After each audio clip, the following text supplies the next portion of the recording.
안녕하십니까. YTN 라디오 황보선의 출발새 아침 황보선입니다.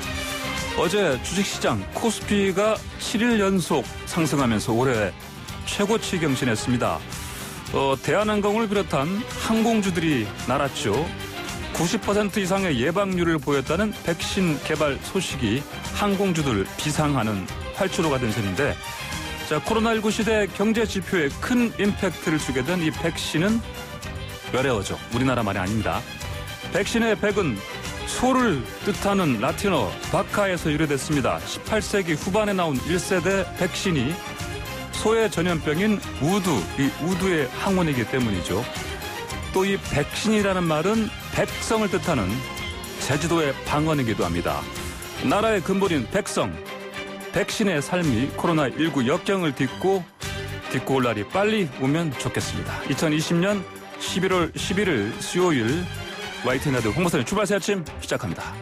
네, 이 두 분 말씀, 이 두 분의 특히 마음 씀씀이 솜사탕처럼 부드럽습니다. 하지만 정치 분석은 순간 베일 듯 예리합니다. 센 질문, 센 답변, 센 토론 함께 하실 두 분 소개합니다. 김경진 전 의원 나오셨습니다. 안녕하십니까? 안녕하세요. 김경진입니다. 네, 김연아 국민의힘 전 의원 나오셨습니다. 안녕하십니까? 네, 안녕하세요. 김연아입니다. 네, 방금 방송 시작 전에 제가 빼빼로데이라고 말씀드렸는데, 네. 빼빼로 좀 주고 받으셨습니까? 네, 이제 지금부터 주고받아야죠. 그걸 알았으니. 저는 어제 동네 카페에서 사가지고 좀 아는 지인들한테 나눠드렸어요. 아, 그러세요? 지금 카페가 너무 어려워하셔가지고 그래서 이제 약간 자궁책으로 이렇게 수제 빼빼로를 만들어서 좀 내놓으셨는데 그냥 팔아드리는 그런 기분으로 또 요즘 우울하니까 약간 단 거 먹고 에너지 좀 얻자 그래서 어제 조금 나누었습니다. 예. 네, 서로 이제 따뜻한 마음도 좀 나누고 그리고 카페나 또 제과점 주인들은 좀 그래도 지금 제가 보기에는 나름대로 꽤 큰 대목이라고 기대하시는 것 같더라고요. 어제 그 백신 중간 발표에 저는 주식시장 반등하는 거 보고 경기 회복에 대한 이 시장의 열망이 얼마나 큰지 확인하는 순간이었습니다. 네. 자, 센터론 시작해보겠습니다. 초대 공수처장 후보로 법조인 11명이 추천됐습니다. 판사 출신 4명, 검사 출신 7명. 공수처에 대한 여야의 입장차가 커서 앞으로의 절차 순조롭게 진행될지 사실은 좀 걱정됩니다.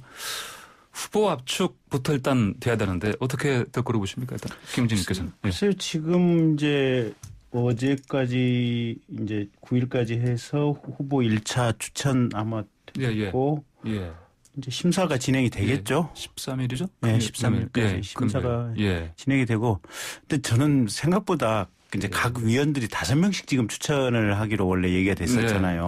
그래서 5명씩을 꼭꼭 채워서 지금 추천할 거라고 생각을 했었는데 법무부 장관께서도 한 분 추천하셨고 법원 행정처장에도 한 분 추천하셨고 민주당에서는 추천위원이 2분이신데 어쨌든 2분만 전체적으로 총괄해서 추천을 했고 오히려 국민의힘 쪽에서는 이제 4분 추천을 했고 근데 전체적으로 보면 이게 다 서로 지금 안 하겠다고 이렇게 고사를 하시는 분들이 많다 보니까 이렇게 추천 모분수가 많이 줄었다라고 지금 얘기를 듣고 있어서 약간 우려되는 대목은 있는데 어쨌든 그래도 추천이 됐으니까 이제 제대로 심사를 해서 이제 좋은 분을 추려내면 될 것 같고요.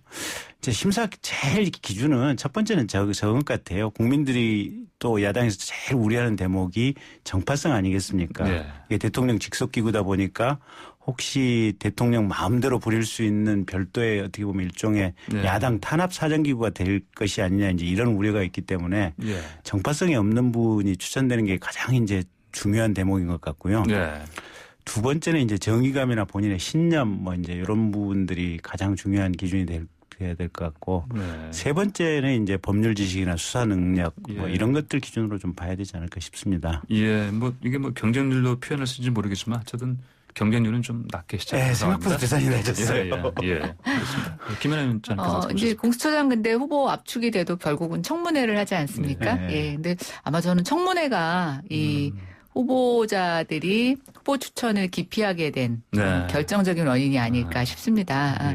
근데 이제 물론 이 정부 들어서 청문회를 통과하지 못해도 임명을 강행하는 경우가 있었기 때문에 진짜 망신은 당하지만 하루만 꼭 참고 있으면 된다. 이런 얘기가 있을 정도로 그런 걸 감내하면 되기는 합니다만 저는 이제는 조금 특히 새로 출범하는 공수처가 예. 그런 식으로 공수처장을 첫 임명하는 것은 좀 바람직하지 않다고 보고 있고요. 예. 후보 추천회에서의 심사를 할 때 저는 뭐 두루 김 의원님 말씀하신 여러 가지 능력, 역량 다 보지만 인사청문회에서 이게 뒤집힐 만한 요인이 발견되지 않는 사람들을 선별해내는 것도 굉장히 중요할 것 같습니다. 그러니까 네. 추천위원회에서 추천했는데 네. 청문회에서 정말 이상한 점이 네. 딱 발견이 돼서 뭐 그러면 그거를 뒤집을 수도 없고 또 강행을 하자면 굉장히 국민 민심을 위반하는데 예. 본인도 너무 창피한 일이고 해서 저는 이번에서는 좀 첫 공수처장이다 보니까 예. 그 점을 좀 유념해서 추천이 되면 큰 하자가 없으면 청문회에서는 능력을 검증하는 청문회로 예. 그렇게 갔으면 좋겠습니다. 그러면 또 사실 그동안 또 인사청문회 자체 제도 자체를 좀 더 이렇게 손봐야 된다 그런 의견들도 있었거든요. 네. 예. 그러니까 이제. 근데 이번 같은 경우는 지금 추천위에서 거의 뭐 5분의 4 정도의 동의를 받아야 되는 상황이니까 이제 뭐 가령 뭐 민주당이 됐든 또는 국민의힘이 됐든 어느 쪽에서 그냥 저분은 안 되겠습니다. 말하는 순간 안 되는 거니까. 그렇죠. 결국은 추천인의 추천 자체가 제가 볼 때는 거의 임명하고 직결될 가능성이 높기 때문에 추천인에서 아마 매우 엄정하게 좀 심사를 하는 것이 대단히 중요하지 않을까 싶습니다. 예. 자, 일단 좀 그래도 어떤 분들이 됐는지 좀 면면을 좀 봐야 되지 않겠습니까? 박근혜 전 대통령의 탄핵 심판 대리인단 출신 전직 판사부터 뭐 대검찰청의 뭐 마지막 중수부장 또 뭐 전직 투스톤 검사까지 다양한 사람들을 청구됐는데 특히 그 민주당이 추천한 그 전종민 변호사 이분은 또 조국 전 장관 아들 옹호 발언으로 기소된 최강욱 열린민주당 대표 변호를 맡고 있는 분입니까? 아닙니까? 그래서 이제 이게 그래서 이것 때문에 또 혹시 뭐 중간에 탈락 후보 나올 거다 또 이런 전망 나옵니다.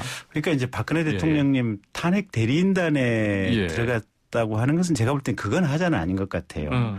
왜냐하면 그거는 그때 당시에 이제 법사위원장이 추천을 해서 이제 탄핵 대리인단으로 들어간 거고 그때 당시에 법사위원장이 아마 권성동 법사위원장이 아니라 법사위원장이셨나요? 그 탄핵 대리단 단장 뭐 하셨죠. 어쨌든 그래서 법사위원장이 지금 국민의힘 소속의 의원님께서 아마 법사위원장을 했던 걸로 기억을 하고 있고 그래서 그거는 특별한 정파적인 문제는 없고 헌법재판소에서 결국 이제 박근혜 대통령에 대한 탄핵이 인용이 됐었으니까. 근데 이제 최강욱 의원 관련해서 변론을 맡고 있다는 것은 아마 이게 지금 심의 과정에서 좀 상당히 논란이 될 것 같은 그런 생각은 좀 듭니다. 근데 이제 저는 생각에 가급적이면 그 현역에 계셨던 분이 그냥 곧바로 공수처장 오시는 게 조금 어떨까 하는 생각을 좀 해봐요. 그러니까 이게 저도 이제 변호사 생활을 한 10여 년 이상 이렇게 하고 있는데 변호사를 하다 보면 장점은 뭐냐면 세상에 대한 이제 깊은 이해가 굉장히 많이 생기고 또 사람들하고 인간관계도 다양하게 생기고 이러는데 다만 현역에 있었을 때 순수함이라든지 순결함이라든지 이런 부분은 조금 좀 얇아지는 것 같아요. 그게 이제 구조적으로 업의 구조가 변호사라고 하는 게 본인에게 사건을 맡는 사람으로부터 본인의 어떤 급여 샐러리를 받는 이제 이런 구조다 보니까 그러는 과정 속에서 조금 다양하게 또 문제 있는 사람들하고 어떤 업무상의 관계가 생기는 경우들이 간혹가다 있어서 그래서 현역에서 그냥 곧바로 이 공수처장으로 직행하면 사실은 그런 문제점을 좀 배제할 수 있는 그런 측면들이 있어서 가급적이면 현역에서 그냥 곧바로 오는 게 좋지 않을까라는 생각을 하나 해보고 두 번째는 이게 공수처가 처음에 생긴 배경 중에 하나가 검사님들 중에 뇌물 받아먹고 뭔가 좀 문제가 있는 이제 검찰 자체의 비리를 검찰 내부에서 제대로 수사하지 않는다라고 하는 이 배경에서 지금 출발을 했던 측면이 있지 않습니까? 그래서 지금 현재 공수처법이 수사 대상이 뭐 국회의원, 장관 뭐 이렇게 등등해서 매우 넓어지긴 했지만 원래 첫 출발점은 검찰 비리 수사를 하기 위한 기구로서 공수처의 존재의 필요성에서 출발을 했었거든요. 그렇다고 친다면 사실은 검사 출신, 네. 검찰 내부하고 속속들이 연결 관계가 있는 분들은 네. 조금 그 본래 취지에서 좀 부적합하지 않을까. 네. 저 개인적으로 그런 생각을 좀 해보고 있습니다. 그러면 경우의 수가 이제 그럼 결국은 판사 쪽에서 판사 현직에서 오는 게 제일 무난하지 않을까 싶은 생각. 예, 김 의원님께서 어떻게 보십니까? 네, 저도 일단 너무 이해관계가 분명하게 보이는 네. 또 예측할 수 있는 분을 임명할 경우에는 국민이 신뢰를 갖지 못할 거라고 생각이 돼요. 그리고 이제 뭐든지 첫 단추가 중요하지 않습니까? 이게 공수처의 첫 공수처장인데 네. 만약에 이번에 임명한 공수처장이 정치적 중립성이나 어떤 도덕성 이런 거에 좀 흠집이 있다고 하면 저는 공수처 전체에 대한 좀 신뢰가 떨어질 수 있을 것 같아서 저도 그 정치적 중립성과 도덕성 이런 것들을 좀 담보할 수 있는 장치가 있었으면 좋겠는데요.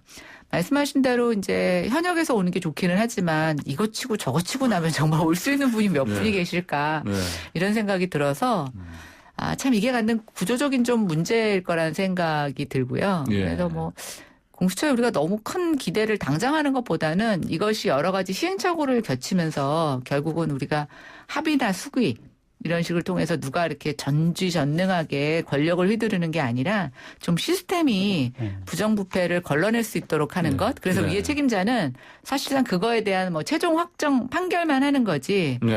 이게 뭐 사람이 누구를 이렇게 찾아서 이런 것보다는 좀 시스템 자체가 투명하게 되는 것들을 만드는 게 더 좀 바람직하지 않을까라는 생각이 듭니다. 근데 어쨌든 그러고 나니까 후보군이 확 줄어드는다. 자, 지금 김경진 전 의원 그리고 김연아 전 의원과 함께 센터는 진행하고 있습니다. 방송 들으시면서 청취자분들 의견 주실 분들은 샵 0945번 우물정자 0945번 50원의 유료 문자로 의견 보내주시면 방송에 소개해드리겠습니다. 방금 전에 또 7681님께서 이런 의견 주셨습니다. 김경진 전 의원님께서 좀 들으셔야겠는데요. 공수처장 후보에 객관적이고 공정한 김경진 전 의원님 왜 빠졌는지 이해 안 되는 이런 의견 주셨습니다. 그건 말이 안 되는 얘기가요.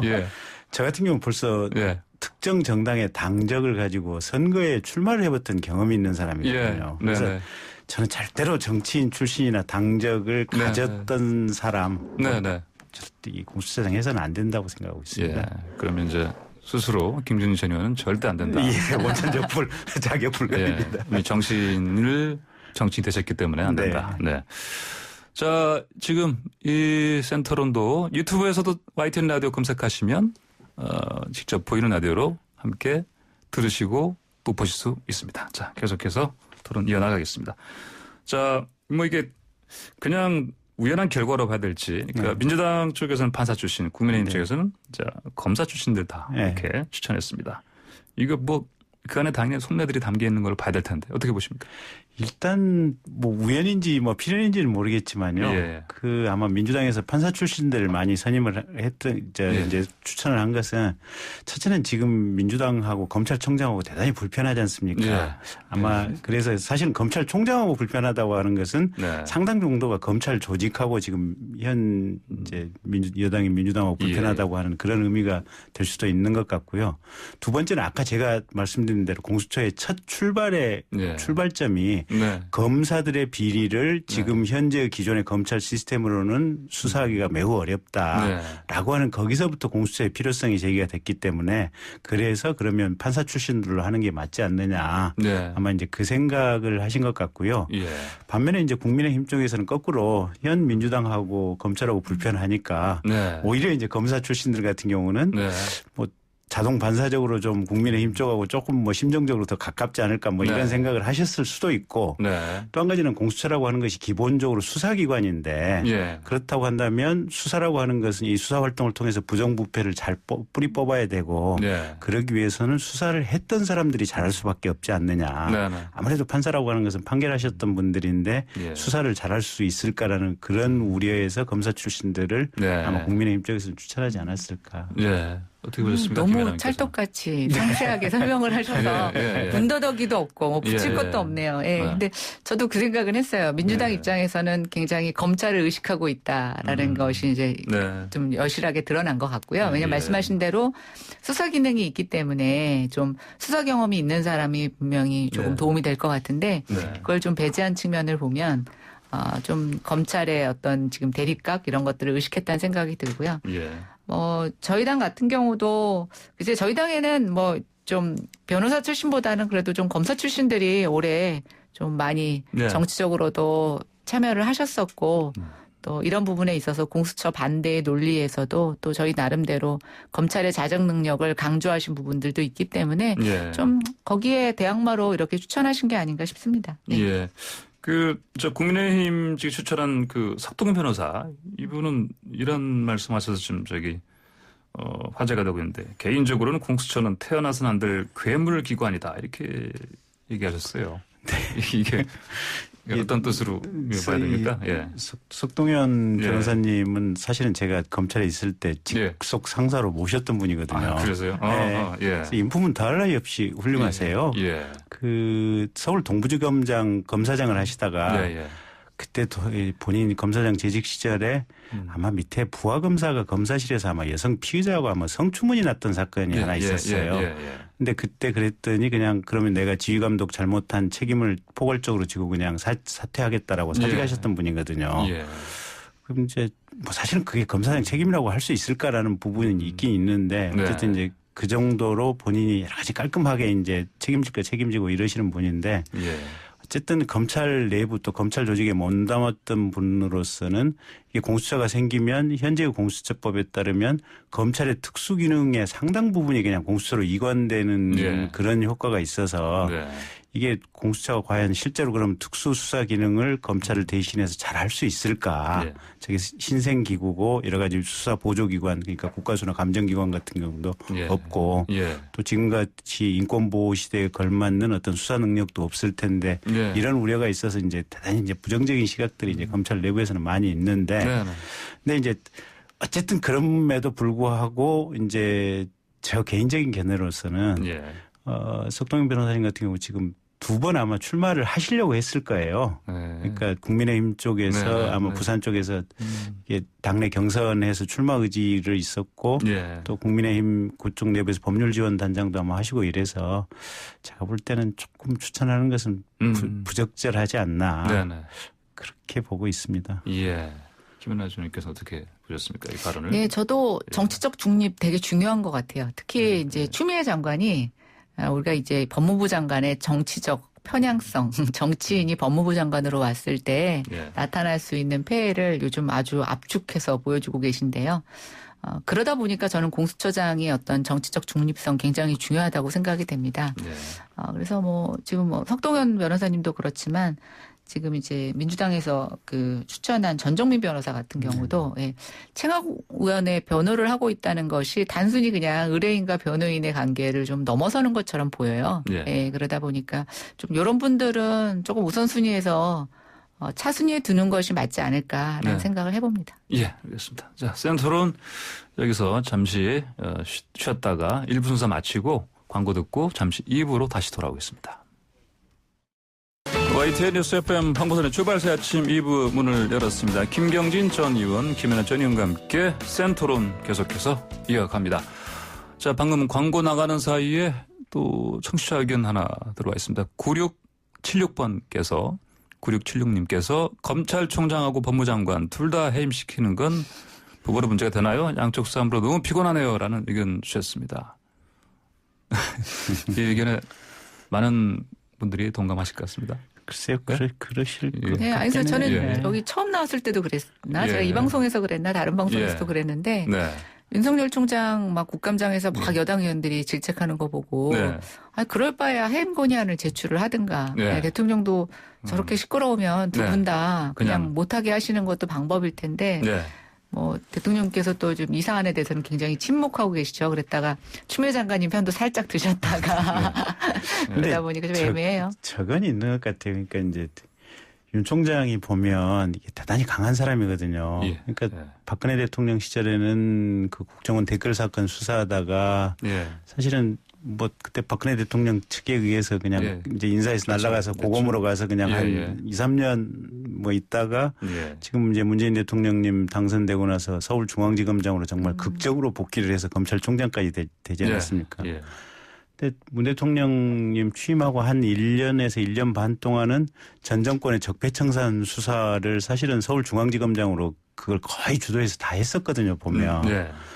그리고 나서 이제 결정적으로 지금 현재 민주당 정부하고 벌어진 게 그 조국 장관 이제 지명되고 나서 그게 수사 착수하고 특히 청문회 전날에 아마 조국 장관 부인에 대해서 아마 전격적으로 이제 담당 검사가 기소를 하니까 이제 거기서부터 이게 검찰 조직이 또 검찰총장이 대통령의 인사권에 감히 대든다 아마 이렇게 되면서부터 지금 현재 정권 전체하고 검찰총장하고 대단히 불편한 관계가 됐거든요. 그러니까 이건 사실은 추미애 장관하고 윤석열 총장하고 이 두 분의 다툼이 아니고 정권 전체 지금 현재의 정권 전체하고 검찰총장하고 이런 불편한 관계들이거든요. 사실은 보면.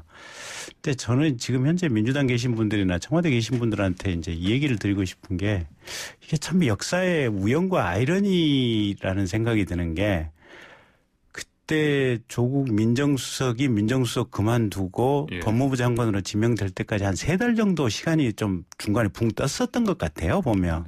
근데 그때 당시에 모든 언론이나 대한민국 국민들이 다음번 법무부 장관은 조국이다라고 다들 속내로 짐작을 하고 있었고 여당이나 청와대도 그게 부인을 안 했던 것 같아요. 근데 그게 이제 인사가 한 3달 정도 붕 떠 있다 보니까 그때 조 장관은 아마 서울대학교 교수직도 복귀도 했었던 것 같고. 근데 그렇게 되니까 모든 언론에서 특히 이제 보수 언론부터 출발을 해가지고 조국 일가족에 대해서 이제 검증, 인사검증을 사전검증을 3달 동안 했지 않습니까 보면. 그런데 언론에서 이렇게 저렇게 이제 보도들이 나왔는데 그중에 많은 보도 중에 일부는 대단히 구체적이고 상세한 보도들이 좀 나왔거든요. 그러다 보니까 검찰이 이걸 워낙 국민적으로 이제 언론이 뜨거운 상황에서 이제 지명되고 인사청문회 직전까지 갔었는데 검찰이 수사를 안 할 수가 없는 상황이 돼버렸는데 그래서 사실은 제가 검사했다고 그건 수사할 수밖에 없었을 것 같아요 보면 그 정도로 사회적인 문제이기가. 그런데 현재의 민주당이나 청와대 뭐 현재의 집권층에서는 검찰총장이 감히 대통령 인사에 끼어든다라고 상황을 아마 잘못 인식하고 오해하면서부터 지금 현재 윤 총장하고 현 집권층하고 불편한 관계들이 좀 생겼던 것 같아요 보면. 그래서 이게 참 불행이라면 불행이다라는 생각은 드는데 또 거꾸로 보면 그런 과정 속에서 우리가 보면 여러 가지 아픔을 겪는 과정 속에서 또 우리 사회가 발전돼가는 측면들이 있기 때문에 또 그건 그대로 또 우리 사회가 의미를 가지고 찾아가면 되지 않을까 싶어요 보면. 근데 지금 현재 윤 총장 문제는 이제 제가 볼 때는 뭐 여기저기 검찰청 뭐 방문 다니고 진천 법무원 가서 강의하고 이게 검찰총장으로서 당연한 책무인데 실은 많은 언론에서 이게 정치적인 의미와 함의를 부여해가지고 보도를 하면서 본인의 속내나 의도하고 상관없이 결과적으로 본인의 일거수일투족이 지금 정치적인 행보로 다 보고 읽고 있는 상황이 돼버렸거든요. 그래서 이걸 어떤 식으로인지 정리를 분명히 좀 해야 될 필요성은 있는 것 같아요. 거의 임계점에 온 것 같아요, 이게. 임계점에 온 것 같다. 김연아 소장님 어떻게 보십니까? 저는 근데 윤석열 총장을 보면서 참 뚝심이 대단하시다 그런 생각이 들어요. 그러니까 이제 말씀하신 대로 마땅히 검찰총장으로 해야 되는 아주 일상적인 업무인데 본인이 뭐만 하면 그걸 정치적인 걸로 해석을 하고 기사화되지 않습니까? 만약에 윤석열 총장이 아니고 다른 사람이었다면 어떻게 반응을 했을까? 뭐 예를 들어서 정치적으로 즐겼을 수도 있고 아니면 아주 학을 뜨면서 왜 이렇게 나한테 이런 식으로 하냐고 화를 냈을 수도 있는데 보면 굉장히 좀 이렇게 잔잔한 물처럼 반응하지 않으시고 하는 것은 저분의 약간 내적인 힘의 문제다라는 생각이 들어요. 근데 이제 저도 아까 윤석열 총장이 이 정권 들어서 너무나 많이 빛나고 찬사받고 진짜 그 예전의 치욕을 다 씻고 영광을 복귀하는 듯한 모습을 보이다가 왜 지금의 이 지경이 됐을까라고 보면 이제 조국 전 장관 그 임용 전후라고 저도 분명히 기억을 하고 있는데요. 이 정부는 스스로 촛불 정권이다. 예, 국민이 세워준 정권이다라고 얘기를 하면서 저도 좀 아이러니한 게 그렇게 얘기하면서 국민의 눈높이는 잔뜩 다 높여놨어요. 그런데 예. 집권 이후에 여러 가지 하는 행동을 보면은 과거 독재 정권의 모습하고 사람만 바뀌었지 명칭만 바뀌었지 뭐가 다를까라는 생각으로 너무나 똑같은 저는 행동을 하고 있는 게 국민의 실망감을 더 저는 부과시켰다고 봐요. 그러니까 기대치는 두 배 이상이 됐는데 예. 하는 행동이 똑같으면 저는 국민은 2배 이상 실망한다고 생각을 해요. 그래서 뭐 우리가 감히 그런 표현 쓰셨는데 지금 이제 법무부 장관하고도 보면은 약간 그런 수사지휘권이 그런 거잖아요. 어떻게 감히 예. 뭐 이런 식의 약간 감정이 많이 개입되는 것 같은데 네. 저는 공적 업무에서는 좀 우리가 이제는 벗어나야 되는 게 괘씸죄라고 생각해요. 옛날에 우리 어른들이 그랬어요. 회사에서 네. 제일 어려운 게 뭐 진짜 일을 잘못해서가 아니라 이제 괘씸죄를 에 걸리면 제일 힘들다고 얘기를 하는데 네. 그때보단 좀 사회가 많이 투명화되고 시스템화된 게 아닌가. 그리고 밑에 사람이 회사나 위에 사람에 대해서 적절하게 잘못을 지적하는 것을 우리가 정의라고 하고 그게 바뀌어진 세상이라고 얘기를 했다면 저는 실제가 그런 것들이 바뀌어야 된다고 생각하는데요. 대통령이 살아있는 권력에도 수사하라고 임명하시면서 얘기하셨잖아요.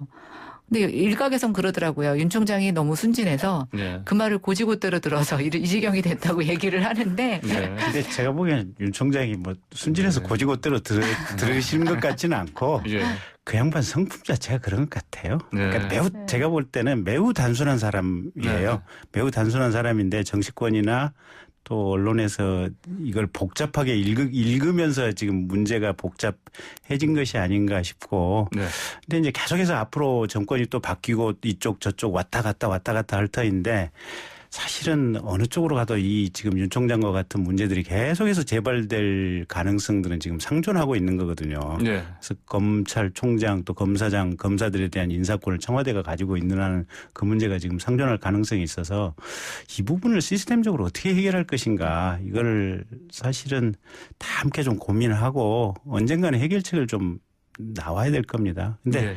당장에 지금 현 정부도 그렇고 나중에 언젠가 혹여 국민의힘 쪽에서도 정권을 잡으면 사실은 검찰권처럼 중요한 국가 권력이 없어서 네. 거기에 대한 인사권은 절대로 안 내놓으려고 할 텐데 사실은 여론이나 국민들이 이 분위기를 만들어가는 것이 대단히 중요하지 않을까 봅니다. 예. 예. 자, 이제 방금 저 특활비 얘기 나왔으니까 또 그 얘기 좀 해볼게요. 네. 이제 윤석열 검찰총장과 이제 추미애 법무장관이 지금 특활비를 가지고 또 이제 쟁점이 돼서 또 이제 정면 충돌한 상황이 됐는데 이 상황 좀 어떻게 보십니까? 이번에는 저는 국회의원 4년 동안 3년 동안은 제가 당원권 징계받아서 특활비의 영역 안에 있지 않았고 마지막에 이제 당원권 징계 풀려서는 특활비가 없어졌더라고요. 국회 특활비가. 그래서 저는 정말 특활비의 세계를 몰라요.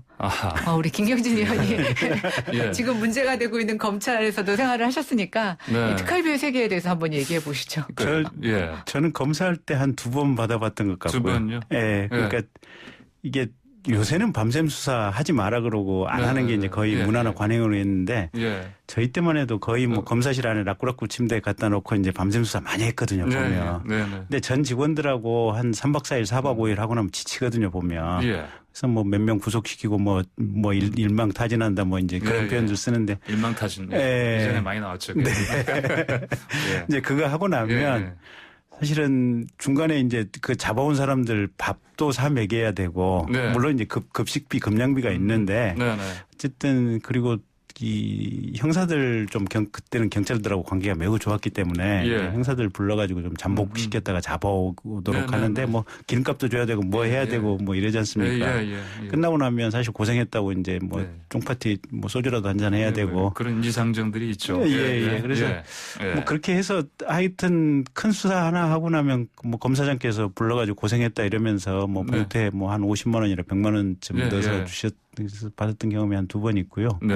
그다음에 국회의원 하면서는 제가 운이 좋아가지고 이제 이렇게 간사 처음에 국민의당으로 뭐 상임위 간사 생활을 좀 했는데 어쨌든 그 상임위원장 몫으로 특활비 나오는 걸 간사들한테 좀 나눠주시더라고요 보면. 그래서 이제 그걸 좀 썼는데 어쨌든 특활비가 이제 이론적으로 생각을 해보면 국민들 세금으로 만들어지고 어디에 썼는지 전혀 보고할 근거가 없다 보니까 옛날 홍준표 의원처럼 그럼 애들 뭐 유학 가는데 특활비 썼다고 이제 그렇게까지 네. 말씀하시는 이런 지경에 이르렀고 또 박근혜 전 대통령님 같은 경우도 국정원 특활비 갖다가 그냥 써버려서 유죄 판결 나온 것도 있어서 이게 감시해야 될 필요성들은 분명히 좀 있는 것 같아요. 그래서 이제 그런 어떤 문제 제기라든지 좀 점검해 보는 것은 잘한 것이다 저는 이렇게 보고 있습니다. 예, 지금 센터로 하다 보니까 지금 시간이 더 가는데 김연아 전 의원님께 좀 하나 여쭤볼게요. 지금 시무 7조. 네네. 이거 혹시 읽어보셨으면 의견을 주십시오. 이분 진짜 재밌더라고요. 네, 그래서 저도 어제 그 진인 조은산 씨가 쓴 그 형조실록. 그래서 지금 이제 윤석열 총장하고 그다음에 이제 추미애 장관의 이 관계를 아주 비유를 적절히 하셨었는데요. 세상이 참 이런 풍자와 해악의 대상이 되는 것, 또 정치가 그런 대상이 되는 것을 보면서 부끄러운 거죠, 뭐. 저는 그런 생각이 들었고, 제가 하나 그 글을 보면서 느낀 건 뭐냐면, 국민들은 다 알고 있구나. 우리가 이제 정치만. 요 얘기 조금 있다가 광고 듣고 다시 또 이어가겠습니다. 3부에서 이어가겠습니다. 네, 오전 8시 됐습니다. YTN 라디오 황보선의 출발사 지금 3부 시작합니다. 계속해서 김경진 전 의원과 김연아 전 의원과 함께 센터론 이어갑니다. 아까 김연아 전 의원 아까 말씀하시다 말하셨습니다. 진인 조은산 씨가 쓴 이 글 관련해서 형조실록. 한번 저는 다들 읽어보시기를 권하고 싶고요. 제가 거기서 한 문장만 좀 인용하면서 제 소감을 말씀드리겠습니다. 검사는 검을 잃어 정처 없고 정치는 정을 잃어 비정하니 공정은 공을 잃어 빌공이다. 민주는 민을 잃어 스스로가 주인이고 판서는 한낱 왕의 졸개로 전락하니 법치는 수치가 되었음에 참판은 슬피 우는도다. 이분 시인 같아요. 우리 요즘 애들 말로 라임이라고 하는데 이 어려운 말로 이 라임이 짝짝 맞는 게 근데 저는 이 글에서 그걸 느꼈습니다. 국민들이 다 아는구나. 그래서 저는 이 국민들이 다 알고 믿고 참아주시는 거를 좀 문재인 정부가 항상 기억하고 좀 국민들의 믿음에 부응할 수 있도록 좀 바로 제자리를 찾아주셨으면 하는 바람 생각해 봅니다. 진인 조은산 씨의 이 글에 민심이 담겨 있다. 이걸 제대로 읽고 똑바로 지켜봐야 되겠다. 이런 말씀이시죠. 저는 어쨌든 이제 뭐 여당이나 또 청와대 쪽에서 한 번쯤 읽어보시는 게 좋을 것 같고요. 그래서 이런 말이 나왔다고 하는 것은 또 그쪽 방향에서 한번 생각해 볼 대목이 분명히 있지 않느냐라는 생각이 들고. 근데 이제 그럼에도 불구하고 어쨌든 이런 말이 자유롭게 이렇게 통용될 수 있고 또 뭐 신문 또 방송에서 자유롭게 또 대통령과 현 정부에 대해서 비판할 수 있다고 하는 것은 큰 틀에서는 대한민국이 자유민주주의 시스템이 확립돼 있다라는 점에서는 그래도 우리 사회가 큰 틀에서는 매우 건전하게 흘러가고 있다. 지금 이렇게 보여지고 있어서 뭐 나쁜 것은 아니라고 봅니다. 옛날 같으면 누가 썼는지 색출하지 않을까? 근데 그런 거 바꾸자고 저희가 뭐 지금 586 세대들이 다 데모하고 민주화 운동 하신 거 아닙니까? 알겠습니다. 자, 다음 주제로요. 이제 내년 4월 이제 서울시장, 부산시장 보궐선거 그리고 내후년에 또 대선 앞두고 이제 뭐 여당, 야당 뭐 선거 관련해서 지금 뭐 이던 새를 지금 뭐 새로 이렇게 편성하는 그런 관련해서 말들이 많습니다. 홍준표 부소속 의원이 김종인 위원장과 안철수 대표 겨냥해서 하나 돼도 힘든데 정신 못 차려 이런 말 했습니다. 왜 이런 말 했을까요? 우리 김연아 위원님께서 말씀하셔야 될 것 같은데. 본인이 이 야권 연대의 중심이 되고 싶으신데 지금 중심에 서지 못하기 때문에 본인을 좀 콜해달라고 하는 러브콜이 아닐까 이런 생각이 들고요. 아직 이제 국민의힘에서 뭐 서울시장, 부산시장에 좀 유력한 후보가 아직 등장하고 있지 않기 때문에 좀 국민들이 조바심이 나시는 것 같아요. 그러니까 이제 민주당에 실망했고 특히 성폭력 사태로 인해서 벌어진 이 재보궐에 좀 뭔가 야권에 힘을 실어주고 싶은데 누구야 도대체 누구한테 힘을 실어줘야 돼 막 이런 좀 갈구함 속에서 이제 후보가 보이지 않다 보니까 이제 야권이 연대했으면 좋겠다라고 하는 민심이 지금 여러 루트를 통해서 등장하고 있는데요. 뭐 어쨌든 저는 뭐 안철수 대표도 연대할 수 있는 하나의 대상이라고 생각합니다. 뭐 배제할 수 있는 대상이라고 생각하지는 않는데 예. 국민의힘의 후보가 안철수 대표를 뭔가 염두에 두거나 또는 그거를 어떤 상수로 해서 움직일 수 있는 사항은 아니라서요. 네. 다만 국민의 염원이 너네들 좀 우리가 펴줄 수 있는 사람 빨리 좀 등장시켜 이런 염원이 네. 저는 표출되는 하나의 경로라고 보여집니다. 예. 저는 이제 뭐 제 3자적인 관점에서 옆에서 이제 지켜보면 어쨌든 김종인 위원장께서는 본인 생각이 분명하게 있는 것 같아요. 네. 그러니까 당에서 조금 극우적인 생각이나 이런 세력들을 좀 제거하고 중도 좌클릭을 좀 많이 해야겠다 지금 이 생각을 하고 계신 것 같고요. 예. 그러다 보니까 아마 홍준표 지금 의원님에 대한 복당도 좀 많이 늦춰지면서 홍준표 의원님하고도 좀 대단히 불편한 관계들이 아마 지속되고 있지 않나 지금 그렇게 보고요. 예. 안철수 지금 대표 같은 경우에는 어쨌든 이런 흐름 속에서 이제 민주당하고 같이 할 수는 없다. 그러면 이 보수 정당인 국민의힘 쪽하고 같이 하겠다라고 하는 것을 이제 분명하게 표시를 한 것 같고요. 네. 지금까지는 아주 분명하게 표시는 안 하고 이제 간접적인 방식으로 네. 세미나 참석이라든지 뭐 이런 식으로만 해왔는데 아주 분명하게 한 것 같고 네.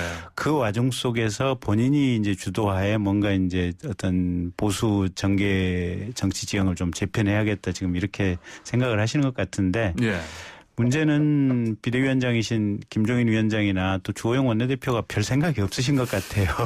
네. 그래서 일부 의원들만 아마 안철수 대표 말씀에 대해서 네. 좀 고민해봐야 되지 않냐 이제 이 정도 생각인 것 같고 예. 국민의힘 쪽의 대부분은 안철수 대표님 아마 제안에 대해서 좀 뜬금없다 이렇게 생각을 하는 걸로 저는 상황 파악을 하고 있고 예. 그래서 안 대표 말씀이 별로 그렇게 힘을 가지고 추진되기는 어려워 보이고 네.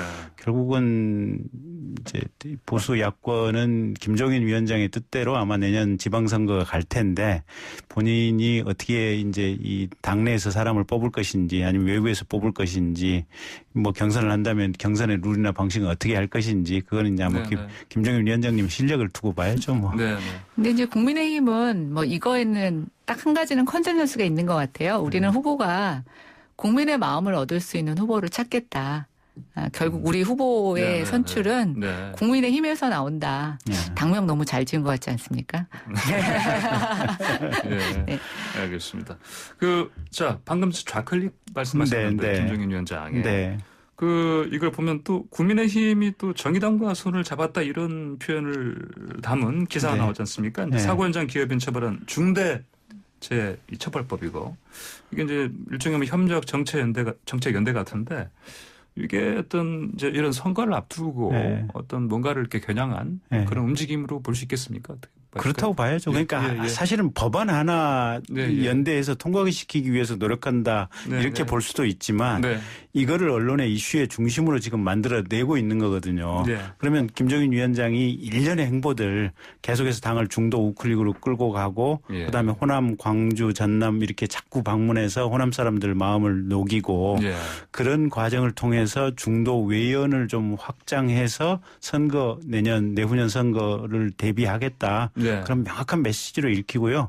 이 아이템은 선정을 대단히 잘하신 것 같아요 보면 민주당에서는 뜨거라 하신 거 아닌가 싶어요. 그러니까요. 그런데 이제 최근에 그 해수부 공무원이 북한 영역에서 이제 좀 안타까운 죽음을 당한 것부터 시작해서 이제 문재인 정부 들어서 국민 한 사람의 목숨도 소중히 여기겠다고 대통령이 말씀하셨지만 우리 현실에는 여전히 생명을 존중받지 못하는 많은 분들의 안타까운 죽음들이 여전히 존재하고 있습니다. 저는 뭐 정의당과 손을 잡았다 언론에서는 이런 표현을 쓰고 있지만 정치 본연의 목적은 어떤 뜻있는 법률 또 국민들을 위한 법률에 있어서는 여야가 따로 없다고 생각이 되고요.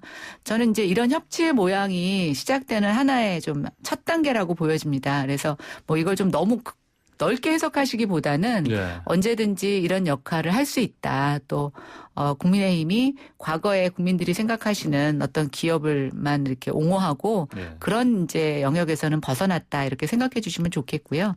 저는 이제 정의당이 좀 본연의 모습을 찾아가고 있는 것 같아요. 작년에 선거법과 공수처법과 이것에 얽혀서 사실은 정의당 본연의 모습을 많이 상실하고 사실은 많이 좀 부침이 있었는데 좀 거대 여당에서 살피지 못하는 법의 이슈들을 조금 꺼내고 여야 협력을 이끌어내는 것. 저는 이게 소수정당의 본연의 목표 목적이라고 생각하고 순기능이라고 생각합니다. 알겠습니다. 자, 오늘의 센토론 부드럽지만 날카로운 토론 여기까지 듣겠습니다. 감사합니다. 감사합니다. 네, 감사합니다. 네, 지금까지 김경진 전 의원, 김연아 전 의원과 함께했습니다.